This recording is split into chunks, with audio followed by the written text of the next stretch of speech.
And out of these issues, when we are talking about mental health, we are talking about how to manage our thoughts, how to manage our emotions and behaviors and our feelings among ourselves. So depression itself is a common mental health condition that causes a persistent feeling of sadness and changes in how we think, sleep, eat, or act. If our mental health is not well maintained, if we don't take actual as an attention to our mental health, it can cause a lot of things. I just want to give us one or two examples before I go strictly into the details. I have a lot here. I just pray that Holy Spirit will just help me to probably go straight to the point so that we, at the end of the day, will be blessed. Okay. So, when we are talking about depression, we are talking about persistent feeling of sadness and loss of interest in things that we normally love to do before. When we are talking about depression, it can cause difficulty with our thinking, with our memory, and the way we eat and the way we sleep.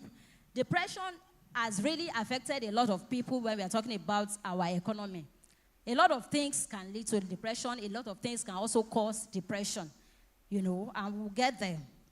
So naturally, it is normal for anybody to feel sad. The reason why we are here is so that we can know the causes, the symptoms. When we see anybody around us that is going through depression, we'll be able to help such an individual.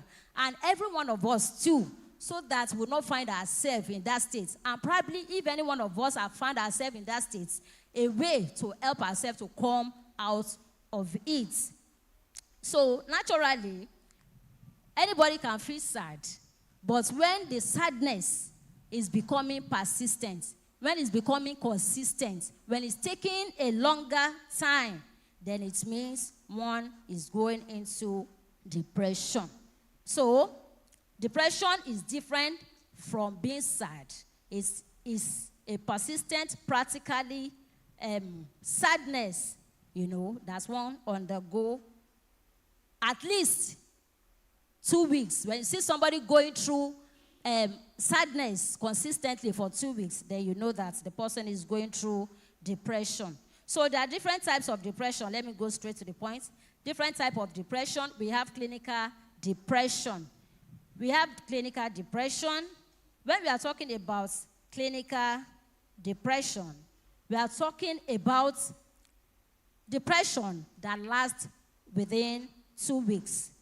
It's the least in which the person has, all those symptoms of depression is 2 weeks, and it can be prolonged. So we have a clinical depression. We have the clinical depression. We also have persistent depressive disorder depression. We call it PDD, persistent depressive disorder. That is mild, and it is moderate type of depression. And this one also, it is mild compared to the major, which we call clinical depression.